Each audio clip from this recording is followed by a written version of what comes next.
En esta segunda sesión, lo que vamos a hacer es revisar la memoria, sus funciones, fases, enfermedades y características, y lo vamos a hacer desde una perspectiva global y vamos a tratar entonces de que en alrededor de una hora vamos a estar revisando entonces cada una de estas consideraciones. El viaje al cerebro humano es un viaje increíble, sobre todo porque nos muestra cómo en un espacio tan pequeño como el espacio intraencefálico tenemos un universo de posibilidades que son las que nos distinguen precisamente como seres humanos. Es maravilloso cómo en este espacio tan pequeño está contenida toda la capacidad del ser humano para crear, para inferir, para desarrollar, para transformar, pero sobre todo, y en esta ocasión en ello nos vamos a centrar, para recordar. La memoria nos va a permitir aprender de lo que hemos vivido. La memoria nos va a permitir tener un elemento de reflexión y a partir de allí modificar la conducta ante las circunstancias de las cosas que se van presentando en nuestras vidas. Gracias a la memoria podemos tomar decisiones. Gracias a la memoria tenemos referentes que nos ayudan a potencializar nuestra capacidad de supervivencia. Entonces, a lo largo de esta presentación y de una manera muy general, estaremos revisando qué es la memoria, cómo se clasifica, cuáles son sus funciones, además de sus características generales, fases y algunas enfermedades. ¿Qué es la memoria? Llamamos memoria a la capacidad del cerebro de almacenar, codificar y recuperar la información, esto es, decodificar la información adquirida a través de la experiencia de diversos mecanismos de aprendizaje.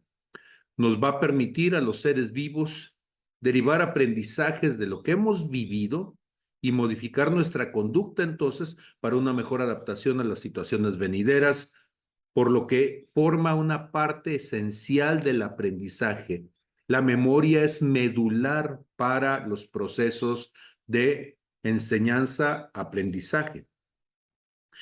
Hubo un momento en donde las teorías educativas progresistas hacían ver como que la memorización, el uso de la memoria era un aspecto negativo, y esto es una verdadera estupidez. Todo lo que nosotros aprendemos debemos recordarlo, si no, entonces el aprendizaje no tiene sentido. Decimos que hemos aprendido cuando una conducta queda grabada en nosotros a lo largo del tiempo y se convierte en parte fundamental de nuestras vidas. Y esto es un aspecto donde ineludiblemente está ligada la memoria. La memoria no es exclusiva del ser humano, inclusive se hace la broma precisamente, y por esto la imagen de que hay personas que tienen una memoria de elefante, ¿sí? Y pues habría que considerar si es una memoria USB o es una memoria de otro tipo. Y la broma se presta además porque pues decimos que tenemos una gran memoria, pero normalmente olvidamos nuestras responsabilidades. Y entonces, en medio de estas bromas, ¿sí?, sabemos que la memoria se comparte con los seres superiores. O sea, es una capacidad que nos identifica a los seres superiores, a los animales superiores. Y entonces las ballenas dan manifestaciones extraordinarias de memoria porque pueden regresar al lugar donde han nacido y pueden recordar aspectos, eventos, igual que los mamíferos, los leones, los perros y demás. O sea, los vertebrados superiores, los mamíferos vertebrados superiores dan muestras de esa memoria. Pero ojo, también los seres vivos que son naturalmente considerados como especies menores, también dan muestra de memoria. Esto es, sigue siendo un enigma por qué los salmones regresan a los mismos espacios donde fueron desovados, donde nacieron, y van a pasar 6 o 7 años desde el momento en que nacieron y fueron llevados por las aguas, de los ríos a las aguas profundas del mar, y cómo algunos años después van a regresar exactamente a esos mismos lugares. Entonces, el proceso de memoria no es único del ser humano. Si bien no existe una explicación comprobada para el fenómeno de la memoria y del pensamiento, sí se cree que la primera consecuencia es, o sea, la memoria es consecuencia de las redes neuronales que se crean a través de una conexión sináptica repetitiva entre las células nerviosas. Y entonces, la postura actual hacia la memoria es que todos los seres vivos que comparten el hecho de tener redes neuronales cada vez más complejas, es en esas redes neuronales donde se asocia la presencia de lo que llamamos memoria. Y entonces a esta capacidad de formar recuerdos, que no obstante parece repartida entre los lóbulos y las particiones del cerebro, ¿sí? Esto es, no hay un espacio único donde, como se mencionaba en las clases anteriores, hay un espacio como el de Broca o el de Wernicke asociados al lenguaje. Acá la memoria la podemos encontrar repartida a lo largo de toda la compleja red neuronal, la cual tiene una vasta red de alrededor de 100.000 millones de neuronas y 100 billones de conexiones sinápticas entre ellas. Allí está entonces contenida la memoria. Carl Sagan, que tenemos aquí la imagen de él, que es un físico notable de los años 70 en Norteamérica y que alcanzó su renombre mundial, pues él decía que la cantidad de memoria que tiene el ser humano equivale a unos 10 billones de páginas de enciclopedia. ¿Pero cuánto es esto? Bueno, la estimación que se tiene, ¿sí? Porque realmente no hay una manera de medir la capacidad del cerebro, es que tiene entre 1 y 10 terabytes. Ahora nosotros sabemos que los terabytes, ya las computadoras, casi todas pueden tener un terabyte de memoria o dos básicas, ¿sí? Y decimos, ¿a poco esto es lo que puede tener el ser humano? Seguramente nuestra capacidad es aún más grande que todo eso, y solamente son especulaciones las que tenemos, ¿sí? Para estudiar la memoria, bueno, la primera cosa es que la capacidad de recordar ha sido fundamental para el ser humano.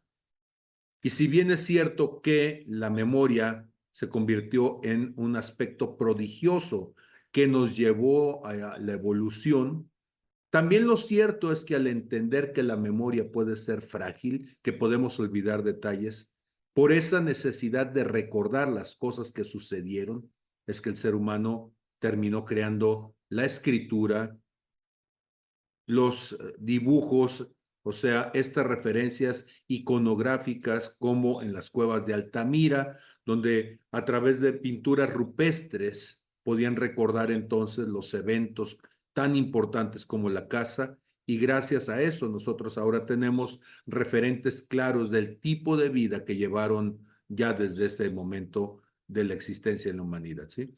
El estudio de la memoria entonces inicia con las antiguas civilizaciones, y como muchos de los conocimientos que surgen en ese contexto, diversos investigadores, filósofos, la gente en el contexto religioso le atribuían a la memoria diversas propiedades divinas. Por ejemplo, para los griegos, Mnemosine era la diosa de la memoria. De allí que cuando se habla de una mnemotécnica, es una técnica para recordar. Entonces, ¿cómo era esta Mnemosine? Bueno, pues la forma en que se le representa, entonces es una mujer muy al tipo de la fisonomía griega.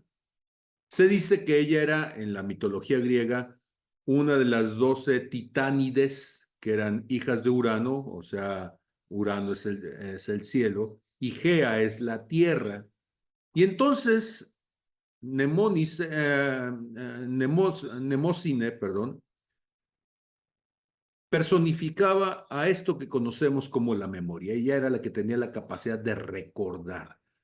Tenía el poder de recordar todo lo pasado, presente y futuro. Nemóside era considerada entonces una de las deidades más antiguas y veneradas por su conexión con el pasado, por su capacidad de preservar la historia, por su capacidad de evocar el conocimiento. Y entonces era conocida como la madre de las musas.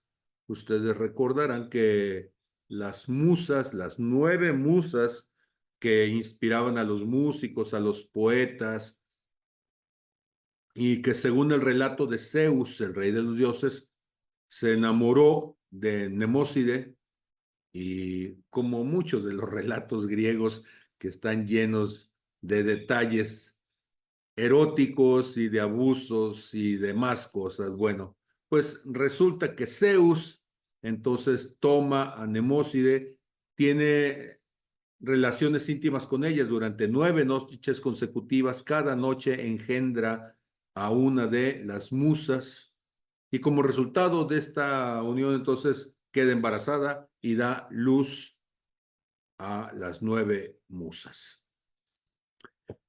La memoria era considerada un regalo divino para los griegos. Era una habilidad que permitía que los mortales se pudieran conectar con el pasado y podía entonces de esta manera preservar la sabiduría y la historia de una nación. Y a través de las musas y de su conexión con su madre, Nemósine, la memoria se convertía en una fuente de creatividad y de conocimiento, y era altamente reconocida y valorada porque es la base de la identidad de un pueblo. Ya en un contexto mucho más cercano, en el siglo XIX se profundiza el estudio formal de la memoria y de sus formas a partir de los aportes primeramente de William James, que es a quien tenemos aquí en la imagen, y sobre todo de Ernest Ebbinghaus, de quien también en algún momento y sobre todo en la lectura ustedes podrán acceso a ello. Posteriormente fue desplazada del campo de interés de la psicología, dado el predominio de la doctrina que tenían los conductistas durante el inicio del siglo XX. Recuerden ustedes que para los conductistas lo importante era el estímulo y la respuesta como un patrón mecánico inmediato, y en la cultura del conductismo no se hace una referencia importante al papel de la memoria en la conducta. Sin embargo, en otras corrientes, como en el psicoanálisis, la memoria es fundamental para poder explicar la conducta del ser actual. De esta manera, Sigmund Freud va a decir, el hombre es el niño. O sea, la conducta que tiene una persona en su adultez es el resultado de las experiencias, de las vivencias, de las circunstancias que marcaron su niñez. Y estas únicamente podrían ser entendidas a través de la evocación de la memoria, ¿sí? Entonces, a partir de que comienzan a surgir distintas formas de concebir la conducta humana, esta comienza a ser recuperada y a mediados del siglo, ¿sí? Comienza entonces a convertirse una vez más en un tema vital del estudio de la mente, con la revolución cognitiva. Para Piaget es muy importante la memoria, y entonces la psicología conductual, ¿sí?, retoma, sí, parte del conductismo en cuanto a estímulos, pero toma también sus bases en el cognitivismo, y eso le recupera el lugar a la memoria como un tema fundamental de estudio en la psicología del siglo XX y siglo XXI. Por otro lado, el desarrollo de la tecnología, y en particular la necesidad de poder guardar los algoritmos, el proceso de los cálculos que se está desarrollando como parte para el desarrollo de un proceso de análisis, un proceso de acción computacional, va a permitir que surja la computadora, y la computadora entonces va a ser un modelo analógico de las capacidades cerebrales del ser humano. Y esto, una vez más, vuelve a darle una nueva mirada a la memoria en el ser humano. Las computadoras entonces se van a convertir en esta analogía de cómo los seres humanos aprendemos y recordamos, y es fundamental entonces en las ciencias computacionales. Pero, ¿para qué memorizamos? ¿Para qué memorizamos? Pues memorizamos para recordar cosas, pero ¿qué es lo que recordamos? El cerebro entonces decimos que tiene una memoria selectiva. Solamente recordamos aquello que de alguna manera llama poderosamente nuestra atención. Esto es, todo lo irrelevante se olvida. Se recordarán, por supuesto, los sucesos hermosos, pero también los trágicos. Se recordarán las muy buenas experiencias y también las muy malas, pero todo lo que está en medio en esta cosa cotidiana y sosa de la vida del cada día que pasa sin llamar la atención, todo eso se olvida. Y esto es fundamental para un profesor. Debemos de entender que para que el conocimiento se vuelva relevante, necesita llamar la atención, necesita ser capaz de evocar un momento especial para que entonces sea guardado por la memoria. De otra manera, inevitablemente, por irrelevante se perderá. ¿Para qué memorizamos? Pues como decíamos, ¿eh? Para poder recordar solo lo que es más significativo. Y si no es significativo, entonces el cerebro dice, lo siento, no me importa. ¿Sí? Y uno dice, ¿pero qué sucedió ese día? Sucedió algo irrelevante y por irrelevante no quedó registrado. El cerebro va a usar entonces no solamente las razones, sino las emociones, y esto es un aspecto fundamental. Nuestra memoria es profundamente emotiva.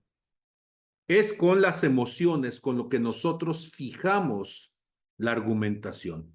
Alguien diría que la memoria entonces son razones, pero son razones emocionales y son emociones razonadas. Esto es, aquello que me causó un daño, lo voy a recordar por el daño que me causó. Aquello que fue impactante, lo voy a recordar porque me impactó. Aquello que fue significativo para mí por la manera en que me sentí, por los sentimientos que despertó, ya sean positivos o negativos, todas aquellas cosas que de alguna forma se salen de lo cotidiano, serán entonces grabadas en nuestra memoria por su trascendencia.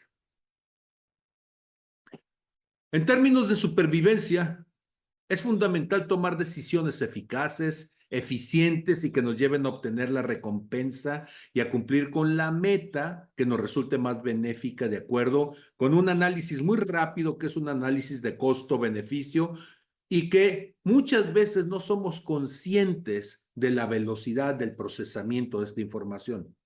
En particular, la amígdala cerebral nos va a ayudar a tomar decisiones de carácter inmediato. Muchas veces la gente va a decir que reaccionó instintivamente, casi de manera mecánica, en la toma de decisiones, en desarrollar una acción, en enfrentar una circunstancia, en dar una respuesta, pues todo eso es una evocación memorística de experiencias anteriores que me ayudan entonces a tomar decisiones rápidas para las cosas que están sucediendo en el momento y que no tengo tiempo de meditarlas profundamente. Reaccionamos de acuerdo a nuestra memoria. Y si no hay un proceso memorístico guardado, nuestra razón, nuestra reacción incluso no alcanza a fraguarse, ¿sí? Por ello, la memoria es uno de los procesos más importantes para la supervivencia del ser humano. La memoria va a permitir que existan mecanismos como el aprendizaje, esta toma de decisiones de la que hablaba hace un momento, entre muchos otros. Y en definitiva, la memoria va a estar estrechamente relacionada con el desarrollo del individuo en su entorno y el comportamiento que éste tendrá en distintas situaciones.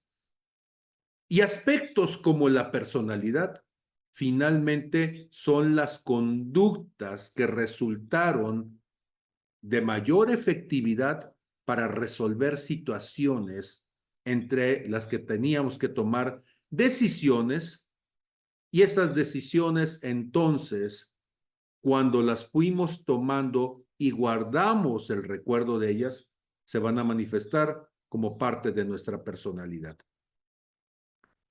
La memoria nos va a permitir almacenar información y después utilizar esa información para adaptarnos al medio que nos rodea. Eras pequeño e hiciste algo que ameritó una llamada de atención y entonces tú recordarás que no debes de hacer esas cosas porque te pueden llamar la atención. O más todavía, estabas jugando junto a la estufa, metiste la mano en lo que estaba cocinando la mamá y te quemaste. A partir de allí, entonces tú tendrás un recuerdo vívido y doloroso de que cuando se toman las cosas calientes, causa dolor. Mediante estas experiencias pasadas, las personas aprendemos y respondemos a ese entorno. Ya no voy a meter la mano al fuego, ya no voy a meter la mano a las cosas calientes. Voy a tener cuidado con un perro que muerde, con un gato que aruña, voy a tener cuidado con una abeja que pica. Todas las cosas que hemos memorizado nos ayudan a enfrentarnos a un entorno que podría ser riesgoso y gracias a lo cual entonces evitaremos meternos en riesgo, pero también aprenderemos que hay cosas que nos gustan.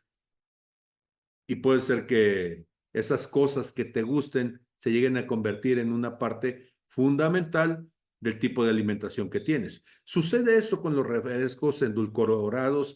A los niños les dan muy chiquitos la Coca-Cola que tiene muchísima azúcar, que tiene una sensación, genera una sensación efervescente en la boca, les damos dulces. ¿Y qué es lo que estamos haciendo? Estamos registrando en la memoria un estímulo que es altamente adictivo y entonces no es de extrañar que llegue un momento en donde caemos en la adicción del azúcar y ya no, qué decir del fentanilo o de cualquier otra droga que también deja un registro en nuestra memoria, en el núcleo accumbens, como algo que es altamente estimulante y placentero. Hay una diferencia entre la memoria humana y la de los animales. ¿Cuáles serían esas diferencias? Los seres humanos definimos nuestra identidad a partir de nuestros recuerdos vitales. Decimos que tenemos una lengua materna porque es la lengua con la que nos hablaron, el lenguaje, el idioma con el que nos hablaron cuando fuimos desarrollándonos de pequeños. Recordamos entonces aquellas cosas que eran comunes en nuestro contexto, los sabores, los olores, los tipos de animales. Y cada una de estas cuestiones fue marcando de alguna forma nuestra identidad sobre el mundo. La memoria humana se va a distinguir entonces de la de los animales en que está menos supeditada a la rigidez de los impulsos. Cuando nosotros hablamos de un impulso, estamos hablando de la experiencia inmediata presente en el relacionarnos del contexto. Los seres humanos, y así lo decía Aristóteles, nacemos como una página en blanco y podremos ir grabando en ella todos los eventos que acontezcan en nuestras vidas y con esto vamos a definir entonces nuestra identidad a partir de esos recuerdos vitales, ¿sí? Al mismo tiempo, las funciones vitales que no requieren de aprendizaje, que están en el sistema nervioso autónomo, en el sistema simpático, como la respiración, como los reflejos, como la forma en que se adaptan nuestros ojos a la luz, las pulsaciones cardíacas, el movimiento peristáltico, la capacidad de excretar, de orinar. Toda esta memoria, ¿sí? Están en soportes nerviosos mucho más primitivos y básicos en nuestro cuerpo. Por eso es que no debemos de aprender a hacer esas cosas, porque están registradas desde nuestro código genético. Pero, ojo, eso no significa que el ser humano no tenga registro de ellas. Y si se borraran del código genético, entonces perderíamos la capacidad de hacer esas cosas, ¿sí? Entonces, la memoria es un aspecto que puede ser consciente, pero también hay una memoria inconsciente. Y esto es, hay cosas que no recordamos haberlas aprendido, pero que están grabadas en nuestro ser, en nuestro ADN, y nuestro cuerpo necesita de ellas para saber cómo funcionar. Aprendemos a mantener una postura, aprendemos a mantener el equilibrio, aprendemos a caminar en ese equilibrio. Cada una de estas cosas es fundamental para nuestra vida diaria. La clasificación más usual de las formas de la memoria tiene que ver con los sentidos involucrados en la formación de ese recuerdo, o sea, es lo que llamamos la memoria sensorial. Y ustedes saben que los canales sensoriales, estos canales físicos que nos mantienen en interacción con el medio, son la vista, el olfato, el gusto, el oído y el tacto. ¿Sí? Y entonces cuando hablamos de esta capacidad evocativa de los recuerdos o de los eventos pasados, pues nos ocurre que recordamos lo que estábamos oliendo, y puede ser que tú viviste en un lugar cuando eras pequeño, en mi caso me sucede que somos de una zona cañera, y entonces cuando se quema la caña hay un olor dulce en el ambiente, meloso, huele a melaza, azúcar quemada, y a mí me recuerda, ese olor me recuerda a mi infancia, me recuerda a mi infancia también, donde yo crecí. Tenemos una granja de cerdos a un lado, y todo mundo cuando huele los cerdos dice, qué feo huele. Pues a mí me recuerda mi vida en el rancho, ¿sí? Cuando escuchamos una canción de la infancia, yo recuerdo que en aquellos años Roberto Carlos, un cantautor brasileño, estaba cantando El gato en la oscuridad, y recuerdo esa canción y me evoca la infancia. Este tipo de memoria sensorial, entonces, tenemos una memoria auditiva, recordamos sonidos. Tenemos una memoria visual, recordamos las formas que vimos, los colores que vimos. Tenemos una memoria táctil, recordamos las cosas que tocamos. Una memoria gustativa, las cosas que probamos. Y una memoria olfativa, las cosas que olimos. Entonces podemos recordar, en un recuerdo viene a nosotros no solamente el suceso, también vienen los detalles sensoriales, y podemos recordar entonces si aquel día estábamos en el mar y olía, ¿sí?, como huelen las tierras salobres de la costa, y podemos recordarlo. Podemos recordar que era una tarde nublada. Podemos recordar que había gaviotas en el cielo, la impresión que nos causó.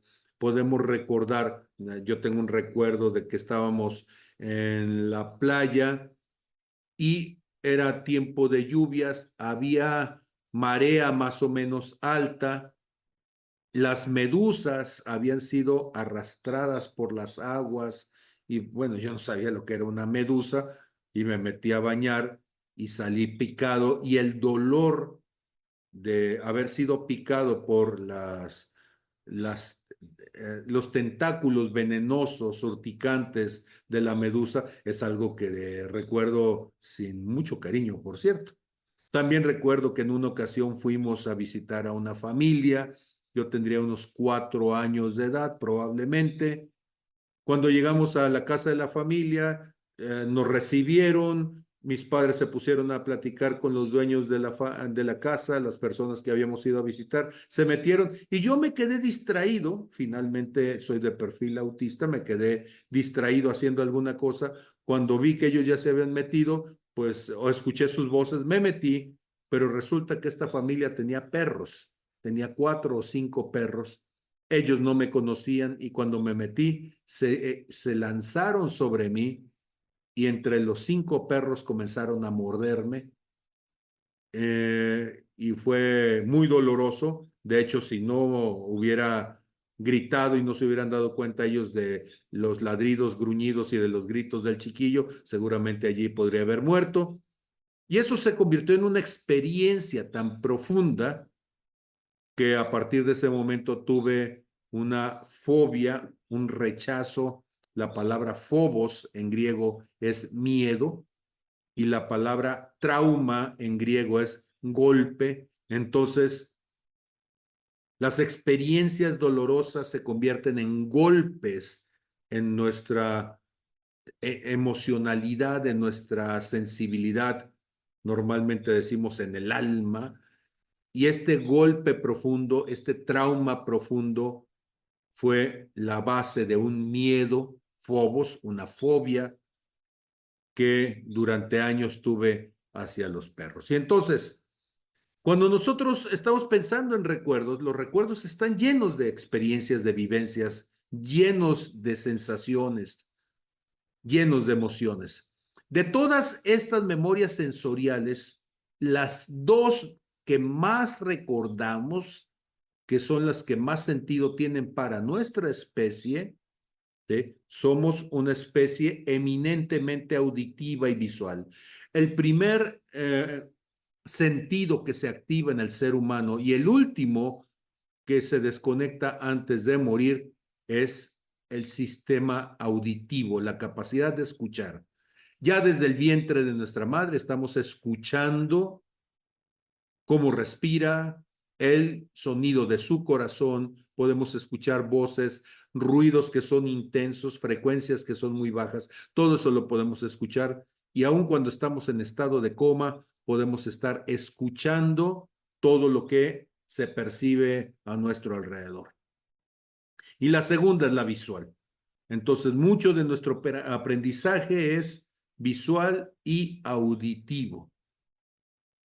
Y aunque lo visual es muy importante, el desarrollo del lenguaje es auditivo. De allí que las personas que son sordas, su lenguaje es mucho más limitado y eso limita negativamente su capacidad de desarrollar conocimientos. Entonces, cuando nosotros pensamos en este tipo de memoria, pues tendríamos que pensar que para un profesor es muy importante entender cómo estimular adecuadamente, cómo estimular positivamente la memoria sensorial y la memoria visual de nuestros estudiantes, pero también podemos, por supuesto, volverlo una experiencia más rica con experiencias olfativas, táctiles, gustativas, cuando esto sea posible. Existe también una memoria operativa y esta memoria operativa tiene que ver con las cosas que hacemos.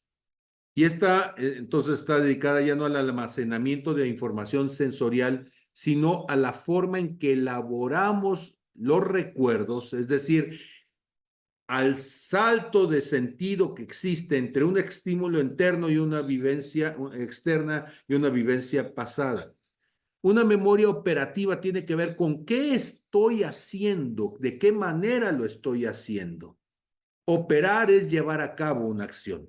Operar es recordar la experiencia episódica de las cosas como se van dando, ¿sí? Y también podemos entonces hablar de memorias en cuanto a su capacidad de permanencia en el tiempo. Hay una memoria primaria que es la memoria a corto plazo y en estas memorias de corto plazo vamos a identificar, por ejemplo, la memoria de trabajo también, y vamos a tener una memoria secundaria que es una memoria a largo plazo.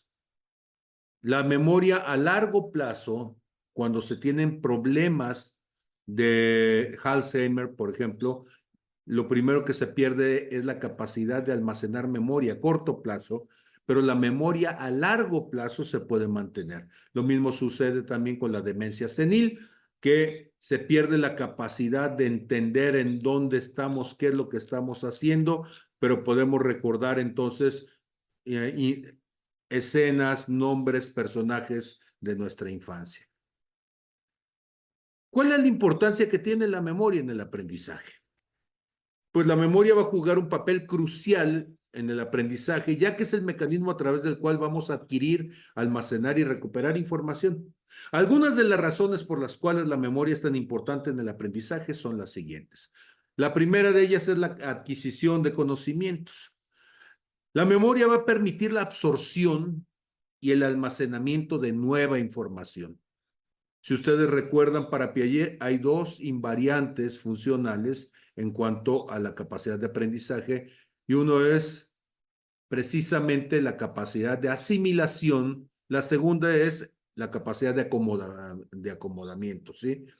Asimilación significa tomar las cosas nuevas, identificarlas para poderlas clasificar, etiquetarlas, y esa etiqueta que les ponemos nos permite guardarlas en la memoria. Sin la capacidad de recordar sería imposible aprender cualquier cosa nueva. Sin la capacidad de memoria no hay asimilación, ya que cada momento del aprendizaje dependería exclusivamente de la información presente en ese instante. Sí, pero ese instante pasa un momento y se pierde. Es como si yo les dijera en este momento, piensen en los siguientes números, ¿sí? 14, 15, 92, 77, y ya lo dejé allí. Y si en un momento más te vuelvo a preguntar qué había dicho, la mayor parte de las personas hemos olvidado esos números, como es natural, porque nuestra memoria de trabajo es una memoria de atención para las cosas que son relevantes, pero si ya no son relevantes, las olvido. Entonces, si yo digo, ¿y qué había dicho? 14, 15, 92, 77, y ya empiezo a tener problemas para recordar. Una segunda cuestión es que la memoria es fundamental para la construcción de habilidades. ¿Por qué? Porque muchas habilidades, tanto cognitivas como físicas, se desarrollan a través de la repetición, de la práctica. Pero repetir algo y no recordarlo, practicarlo y no recordarlo, sería inútil. Y entonces, ¿qué estamos diciendo? Repetir algo es guardarlo en la memoria, es almacenarlo para que esté disponible para nosotros a largo plazo. Recordar y aplicar técnicas previamente aprendidas es fundamental para mejorar y perfeccionar una habilidad. Y los seres humanos pasamos gran parte de nuestra etapa inicial de vida en espacios donde vamos a tratar de recordar precisamente todas estas cosas que en este momento estamos comentando.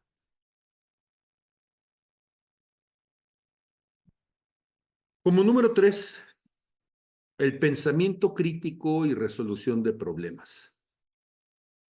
Tenemos que entender que la memoria nos va a permitir recordar y combinar múltiples piezas de información simultáneamente para con ellas poder tomar decisiones o resolver problemas.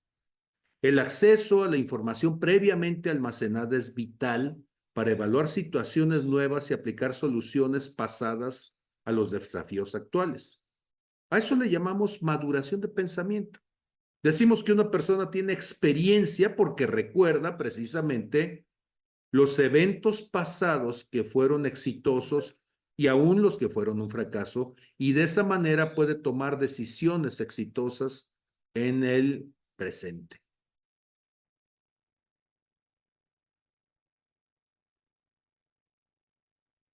El siguiente punto, que es la conexión de conceptos. La memoria nos va a ayudar a conectar nuevos conocimientos con los que ya poseemos. Decíamos que esto es acomodación desde el punto de vista del cognitivismo de Piaget, facilitándonos un aprendizaje más profundo y significativo. Esta integración de información nueva con la existente nos va a permitir desarrollar una comprensión más amplia y coherente de diferentes temas o de disciplinas. Siempre estamos aprendiendo.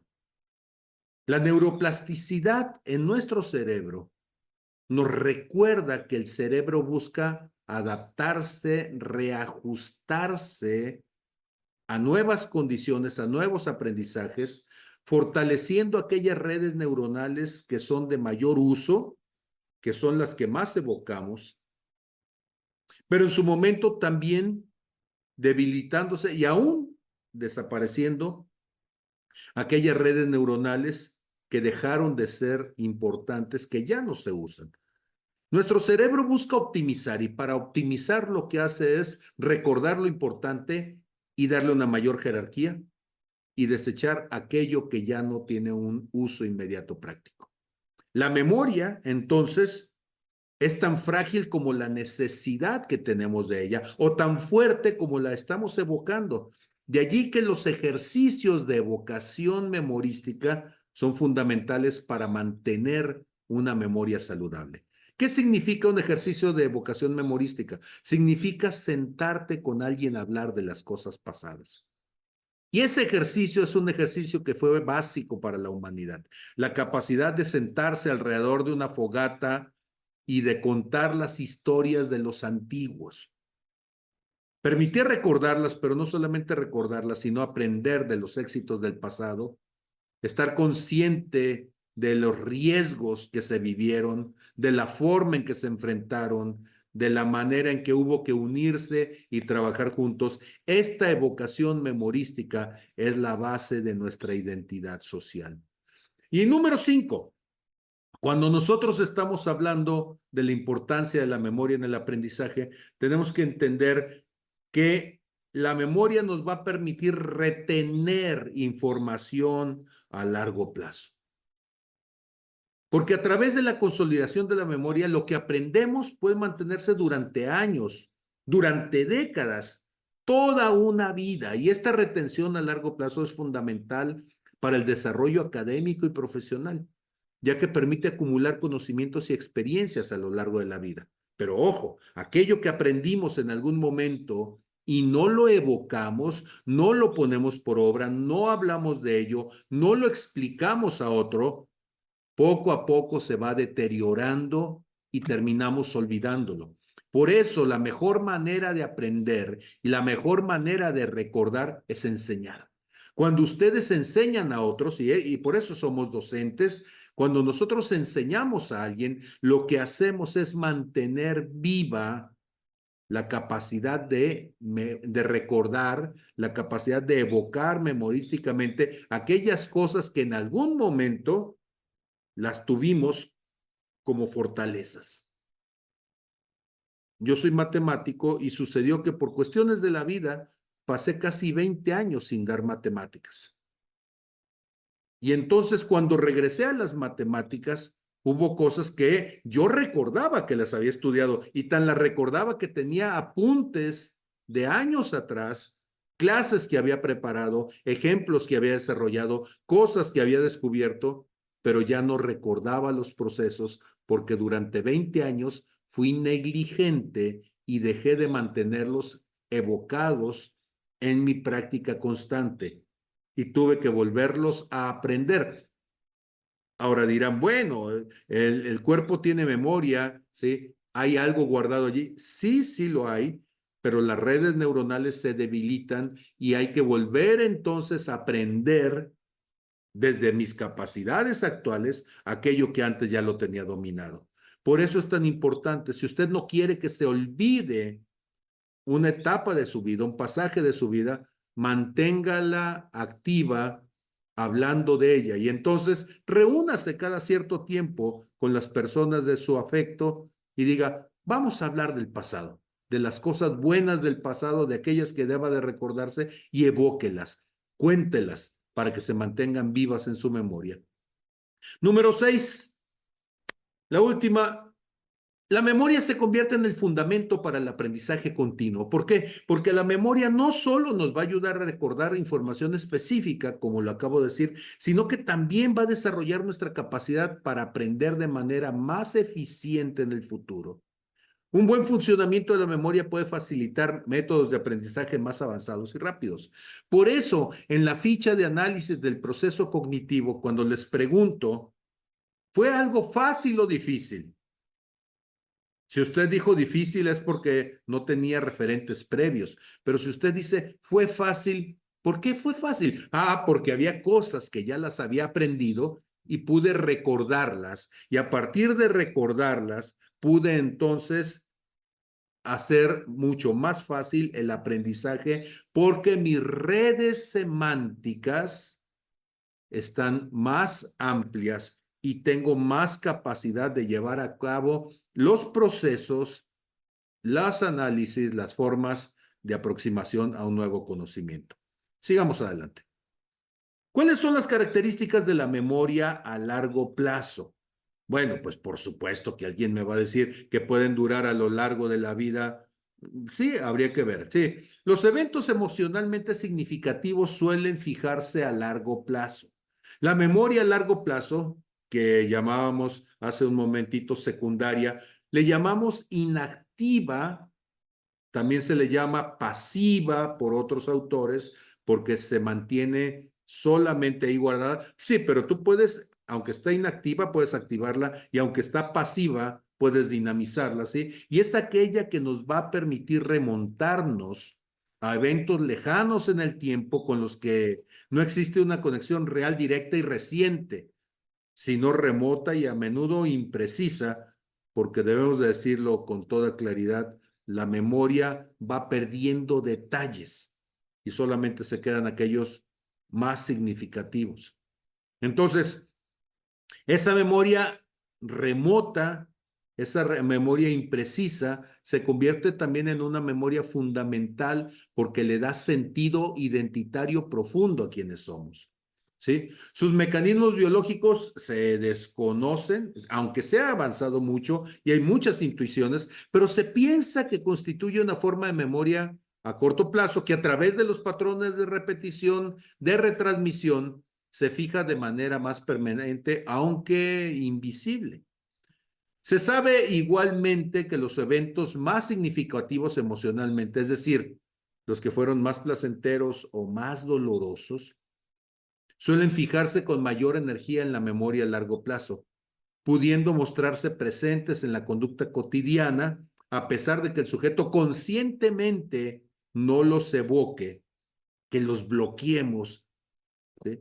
Que los enmascaremos, tal como nos advirtió Sigmund Freud en sus estudios sobre la naturaleza humana. Yo fui violado a los 4 años de edad. Y al ser violado, fue una experiencia traumática, dolorosa, tal que enmascaré, oculté, quité del consciente esa experiencia. Sin embargo, esa experiencia dejó un referente que se manifestaba como rechazo al acercamiento de personas. Entonces, decía hace un momento, mi condición neurológica es autista y espero funcional, autista funcional la mayor parte del tiempo.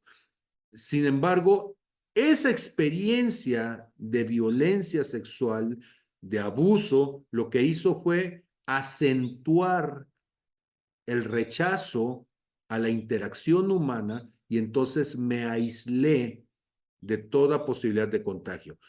Han pasado años, por supuesto, eso fue a los 4 y yo ya ando rayando los 57, quiere decir que hace 53 años que sucedieron aquellas cosas. Sin embargo, todavía no me gusta que la gente toque mi cuerpo sin permiso. Ya estoy consciente de lo que sucedió. Tardaron años en que yo pudiera evocar ese recuerdo y lo empezara a manejar y a resignificar emocionalmente, pero de todos modos, parte de los recuerdos que quedan es la aversión a la cercanía de personas que yo no estoy consciente de que me puedan tocar y que yo no he dado permiso para que se acerquen y me toquen, ¿sí? Entonces, sigue siendo un recuerdo a muy largo plazo. La memoria a corto plazo, que también se le llama memoria activa, acuérdense que a la otra le decíamos pasiva, primaria, a la otra le llamamos secundaria, ¿sí? Es la que nos va a permitir mantener en la atención mental una cantidad muy limitada de información, ¿sí? Que está así inmediatamente disponible para su utilización y para su evocación durante un corto periodo de tiempo. Transcurrido este periodo, este lapso, el recuerdo se va a olvidar, desaparece y va a ser sustituido por otros nuevos. Y es importante que eso sea así. Sería realmente doloroso, traumático, difícil, imposible de llevar si cada pequeña cosa que nosotros observamos se quedara guardada para siempre en nuestra memoria.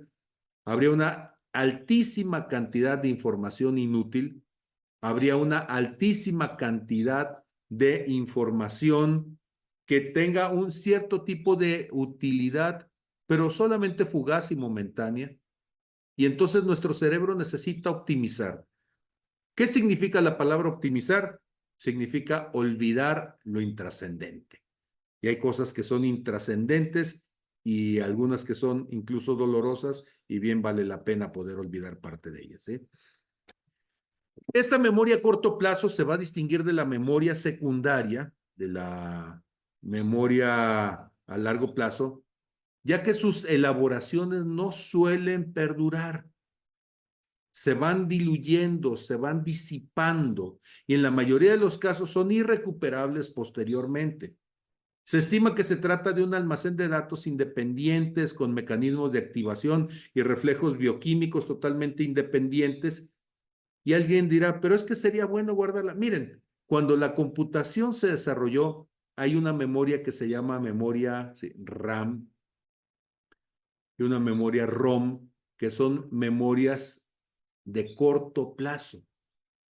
Son la memoria con la que tú trabajas cuando tú enciendes la máquina, jalas una cierta información y es la memoria que tú necesitas para que esté activo corriendo desde tu programita. Y cada vez que apagas la máquina, se pierde esa memoria. Necesitarías volver a cargar otra vez. Y es útil porque todo lo que tú realmente quieres guardar, eso lo guardas en la memoria a largo plazo, que es el disco duro. Pero todo lo que se está cargando para el trabajo inmediato es una memoria de trabajo. Entonces, se utiliza, se le saca el provecho que se necesita y se desecha. En las fases de memoria, y aquí en la imagen tenemos precisamente una imagen de estas memorias de corto plazo, ¿sí? Cuando nosotros pensamos en almacenar, de lo que estamos hablando es de retener, de guardar la información, de reservarla para poder utilizarla entonces en otro tiempo.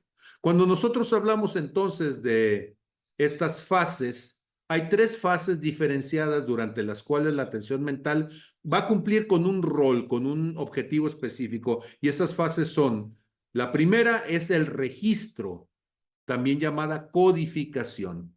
Y entonces vamos a tomar la información proveniente de los sentidos y vamos a transformarla en códigos verbales, visuales, sensoriales que puedan ser manejados independientemente. Sobre estos códigos se puede reflexionar o pueden ser transmitidos mediante el lenguaje. Va a ser un proceso complejo de abstracción. La segunda fase es el almacenamiento. Entonces, la primera es codificación. La segunda es el almacenamiento. Y el almacenamiento es este proceso que llevamos a cabo para retener la información tanto en una memoria a corto plazo, que es efímera pero es muy rápida, como en el de largo plazo, que es más lenta, tengo que esforzarme por recordarla, y también más imprecisa, ¿sí? Y la tercera etapa, la tercera fase es lo que llamamos recuperación, que es cuando estoy decodificando aquello que ya había tenido guardado, ¿sí? Entonces, esta también se le llama recuerdos, se le llama recolección. Y entonces, ¿qué va a tratar de hacer nuestro cerebro? Va a tratar de ubicarla y para ubicarla va a ubicarla tiempo, espacio, circunstancia. Va a recordar entonces aquellos atributos adheridos que dijimos que eran sensoriales, ¿sí? ¿Qué persona, a qué olía el lugar, a qué sabía lo que estaba probando, qué ropa traía puesta, qué sonidos, qué música de fondo, etcétera, ¿sí? Y entonces va a ubicarla dentro de nuestro catálogo del recuerdo y va a reactualizar la información. Vamos a decir, sí, ya me acordé tal, tal, tal, tal. Va a evocarla y la va a volver a la conciencia. Me voy a ser consciente de que lo sabía y de la cual puede regresar a la memoria ligeramente cambiada, ¿sí? Y decíamos en la broma de pescadores, ¿sí? Cada vez que un pescador se acuerda de lo que pescó de chiquillo, el pescado es más grande, ¿sí? Y llega un momento cuando está contando la anécdota ya viejito, que el charal que había pescado ahora es una ballena, ¿sí? Sí, ¿por qué? Porque nuestra memoria además se combina con el ego. Nuestra memoria, ¿sí? Viene entonces a nutrirse con las aspiraciones del ser humano y aquello deseable se vuelve más deseable, aquello que dio miedo se vuelve más terrible, aquello que fue motivo de gozo, ¿sí? Se vuelve superlativo y se va distorsionando de acuerdo a las proyecciones afectivas de la persona. Ahora, hablaremos de la memoria en dos niveles de función. Hay un primer nivel que es el nivel físico. Este nivel físico tiene que ver con que nuestras neuronas van a conectar la prolongación de la neurona. Ustedes recuerdan que tiene un brazo, tiene brazos que se llaman axones, y esos axones en su parte final tiene unas prolongaciones que se llaman dendritas y que se acercan, se ponen cerca unos de otros para lograr hacer sinapsis, que es esta interconexión neuronal, y van a transmitirse de una a otra una serie de señales bajo una forma de impulsos eléctricos o de sustancias químicas. Entonces es una interacción eléctrica o bioquímica, y estos impulsos eléctricos luego van a ser traducidos en sensaciones dentro de nuestra corteza cerebral, y eso es una evocación del recuerdo. Y por otro lado, vamos a tener a nivel psíquico. Y no estamos hablando entonces de gravitación, no estamos hablando de telepatía, ni de telequinesis, ni nada de eso. Cuando estamos hablando de nivel psíquico, estamos hablando de las funciones cognitivas, ¿sí?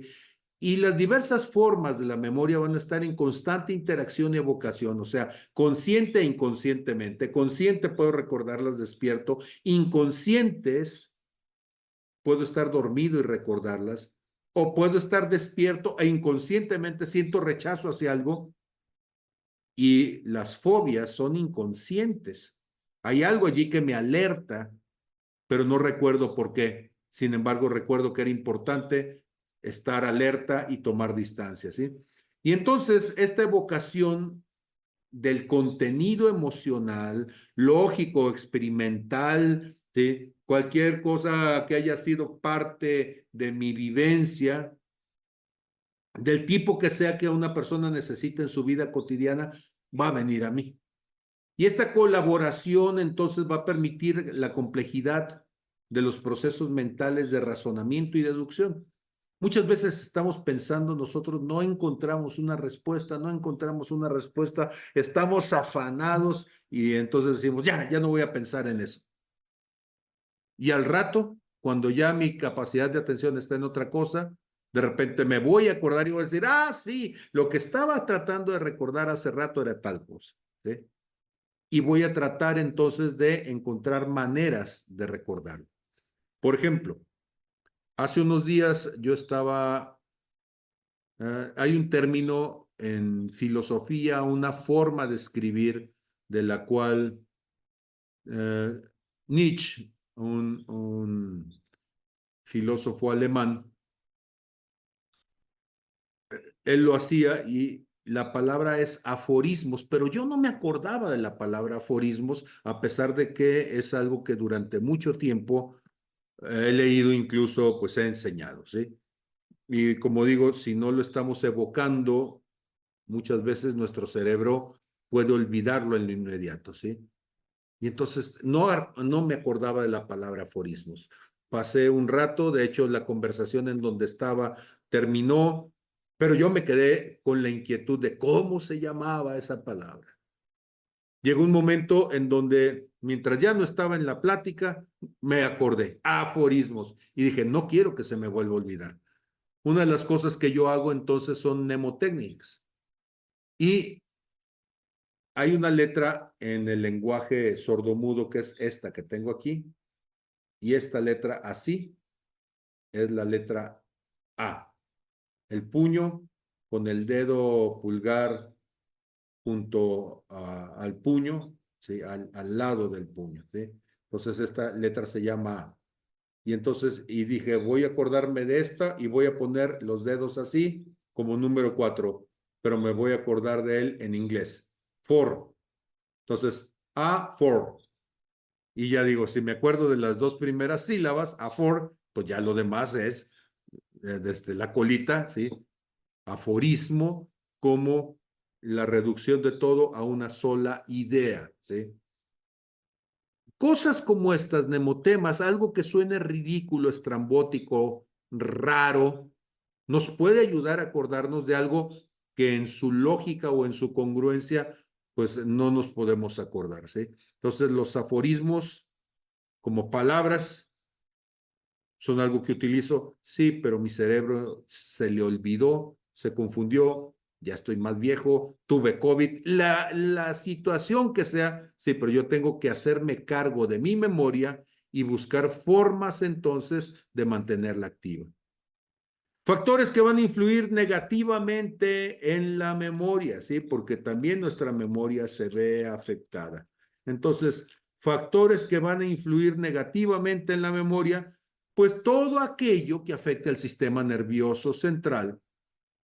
Por ejemplo, el tabaquismo, la falta de ejercicio, la falta de ejercitación, la pasividad mental extrema, así como la falta crónica de sueño. Ojo, yo durante muchos años dormí 3 horas al día o a veces hasta 3 horas cada 2 días. Resulta que eh, mi cerebro no estaba produciendo la cantidad adecuada de melatonina y muchas veces estaba acostado, pero no me podía dormir. Y necesitamos entonces dormir. Lo que yo hice entonces, a partir de casi en el tiempo de la pandemia, empecé a tomar el neurotransmisor que es fundamental, es el incitador, es el catalizador del sueño, que es la melatonina, y tomando melatonina, entonces lo que mi glándula pituitaria no estaba haciendo, pues ahora lo estaba haciendo la melatonina y ya puedo dormir, puedo descansar, mi cerebro se desinflama y ahora pude volver a recordar cosas y pues volver a tener capacidades de inducción y de razonamiento matemático, ¿sí? También los problemas tiroideos, o sea, los problemas metabólicos, las personas que tienen hipotiroidismo también tienen problemas para recordarse. El estrés emocional, como la depresión y la ansiedad, van a tener efectos debilitadores sobre las dinámicas del recuerdo. Entonces, una vida emocional estable y saludable, una vida emocional jovial, divertida, va a hacer que su cerebro recuerde mejor. La depresión no nos ayuda a recordar las cosas en nuestra vida. Hay que hacer ejercicio, hay que estimularse intelectualmente, hay que leer con doble E, no como cierto secretario de Educación en México, ¿verdad? Entonces, hay que leer, hay que hacer ejercicios mentales, como recordar cosas. Yo lo que hago son sudokus para mantenerme activo, tratando de que mi cerebro no entre en estados de letargo. La ingesta de antioxidantes como el té verde, muy saludable, la vitamina B12, las bedoyectas, ¿sí? Las vitaminas D, las endorfinas, las hormonas desestresantes que segrega el cuerpo durante el ejercicio físico o las relaciones sexuales muy saludables. Entonces, todo esto va a surtir un efecto potenciador en la memoria y en los procesos mentales. Un sueño adecuado y la ingesta de café con eh, sabiduría, no en exceso, todo exceso es malo, pero la ingesta de café, que también tiene antioxidantes, se cuentan también entre los factores de influencia positiva. Lo mejor es visite un nutriólogo y déjese guiar y acompañar. Hay enfermedades que afectan la memoria, en particular el Alzheimer. Mi padre tuvo Alzheimer y es una enfermedad tremenda, terrible, porque te roba algo maravilloso que es tu capacidad de recordar, tus memorias. El Alzheimer es una enfermedad degenerativa que corrompe la memoria. Los axones se retraen y pierden su capacidad de interacción. No hay sinapsis porque no alcanzan a conectarse con las neuronas a su alrededor. Van a existir enfermedades y patologías que van a afectar el funcionamiento de la memoria humana en un rango que puede oscilar entre una amnesia temporal, de repente no te acuerdas de algo, ¿sí? Como la sufrida durante un estado de shock traumático, y que se va a recuperar natural y gradualmente, o algunas como las enfermedades degenerativas que corrompen la memoria, el llamado mal de Alzheimer, que es causado por la aparición de placas y nudos en distintas regiones de la corteza cerebral y que van a impedir una sinapsis adecuada, ¿sí? ¿Cuáles son los indicadores de la mala memoria? Y andamos terminando ya ahorita. Indicadores de mala memoria. Los indicadores de una mala memoria pueden variar dependiendo del contexto, la persona, las circunstancias, y estos son algunos signos comunes que podrían sugerir dificultades con la memoria. Número uno, el olvido de eventos recientes, o sea, la dificultad para recordar conversaciones, eventos o información aprendida recientemente, ¿sí? Te lo acabo de decir, te acabo de pedir esto, ¿no te acuerdas que lo platicamos? Pues ya se me olvidó. La segunda cosa, la necesidad de preguntar lo mismo varias veces, una repetición frecuente o de contar la misma historia sin darse cuenta que ya lo ha hecho. Tenemos que estar evocando la memoria, claro, conscientemente. Las personas que repiten frecuentemente la misma historia y ya no son conscientes, significa que ya tienen deterioro de la memoria. Y eso sucede, por ejemplo, con las personas que ya tienen una cierta edad, que ya están en una edad senil y que su capacidad entonces de recordar qué es lo que han estado hablando, qué es lo que han estado diciendo, se ha ido deteriorando, ¿sí? Hay personas que manifiestan problemas para seguir instrucciones y esta dificultad para seguir pasos de un proceso que requiere recordar secuencias como recetas, instrucciones de montaje, están cocinando y se les olvida en qué momento va una cosa y están haciendo un pan sin harina y pues no creo que vaya a fraguar. Entonces, todo esto es muy importante considerarlo.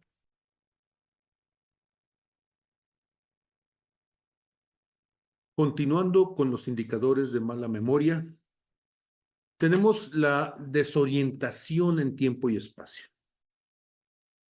Cuando una persona ha perdido su capacidad de memoria, olvida el día, olvida el momento, la temporada, la situación actual. Por eso cuando una persona sufre un percance, una de las cosas que se hacen desde el punto de vista clínico es preguntarle, ¿recuerda su nombre? ¿Quién es usted? ¿Recuerda dónde vive? ¿Recuerda qué día es hoy? ¿Qué mes? ¿Qué año? ¿Recuerda cuántos años tiene? Todas estas cuestiones de ubicarnos tiempo, espacio y circunstancia nos ayudan entonces a ubicar cómo nos estamos manejando en el contexto de nuestra memoria. Y es fundamental porque nos da entonces la ubicación necesaria para nuestra supervivencia. Cuando tenemos problemas con la memoria, tenemos dificultades para encontrar las palabras correctas. Estamos platicando y tenemos dificultades para decir, hay un término, hay una palabra que es la que quiero decir, es la que expresa lo que quiero decir, pero no me acuerdo. Y entonces es tan típico decir, ay, es que la tengo la palabra en la punta de la lengua y no me acuerdo, ¿sí?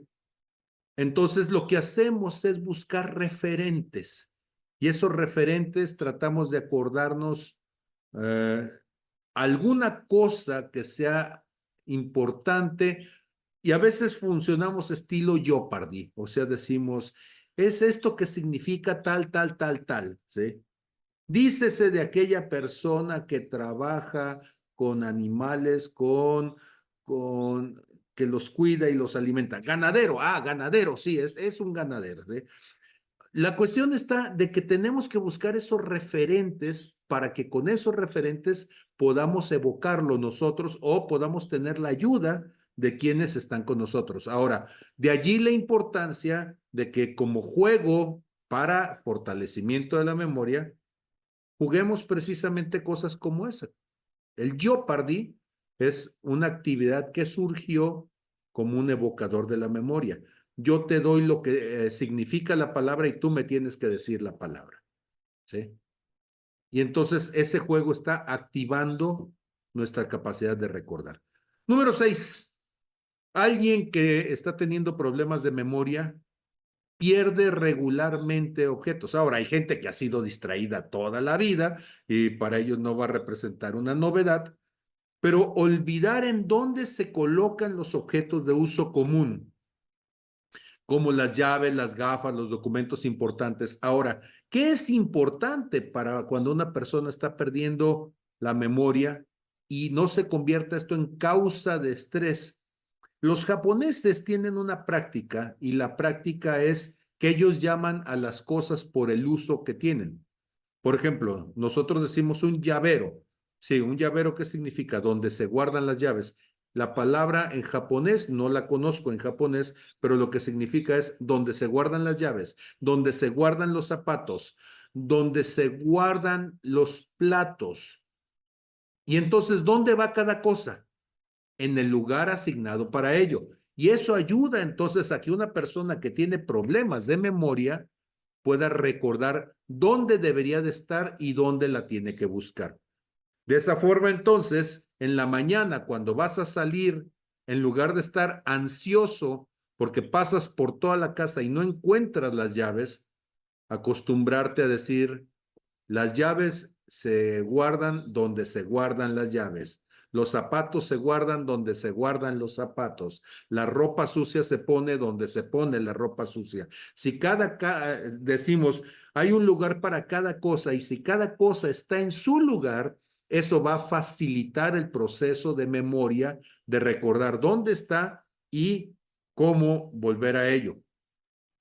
En el año 2017-2018, yo tuve una crisis muy importante cognitiva, de tal manera que mi cerebro estaba tan deteriorado en ese momento, mi capacidad de atención, mi capacidad de raciocinio y de memoria estaba tan deteriorada que un día estaba dando clases y no pude dividir, soy maestro de matemáticas, no pude dividir 18 entre 2 en un ejercicio de un libro que es un libro que muchas veces lo había dado y más aún que soy coautor de ese libro. Así que debo decir que los ejercicios de ese libro los conocía muy bien, pero mi cerebro estaba tan cansado, tan agotado, que no podía entonces yo fijar mi memoria en ello.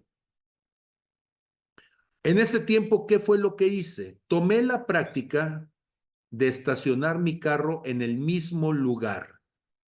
Por la hora en que yo llego a las 15 para las 7 de la mañana a la universidad. En ese momento hay muchos espacios vacíos, la mayor parte del estacionamiento está vacío y entonces me estaciono en el mismo lugar.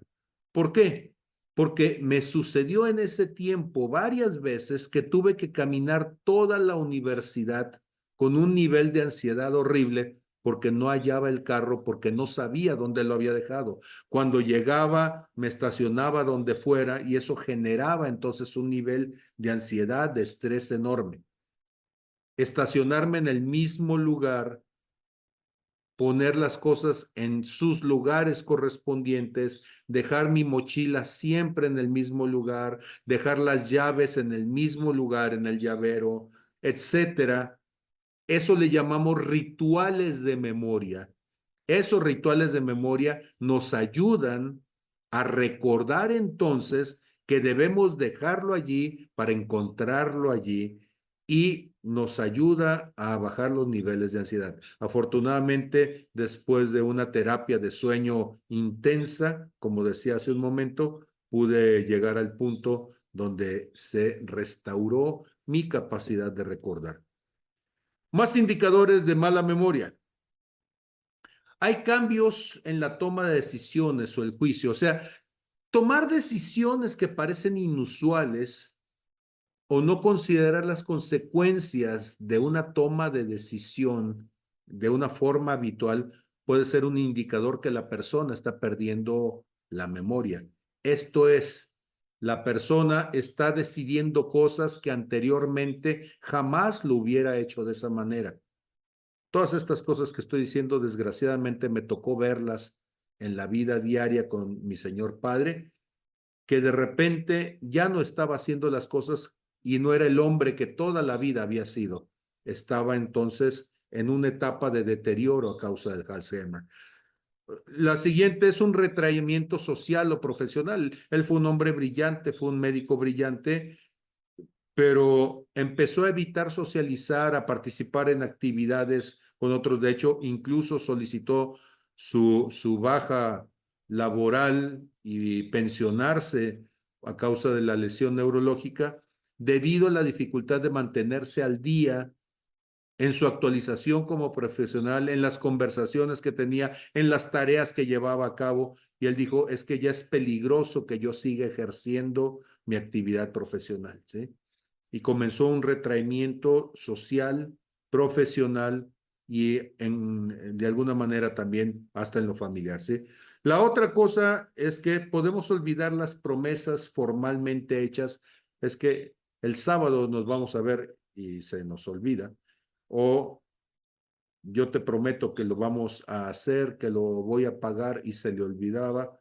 Y la última, sí, y esta ya es una broma con respecto a alguien que durante 6 años se le olvidó y perdió la memoria.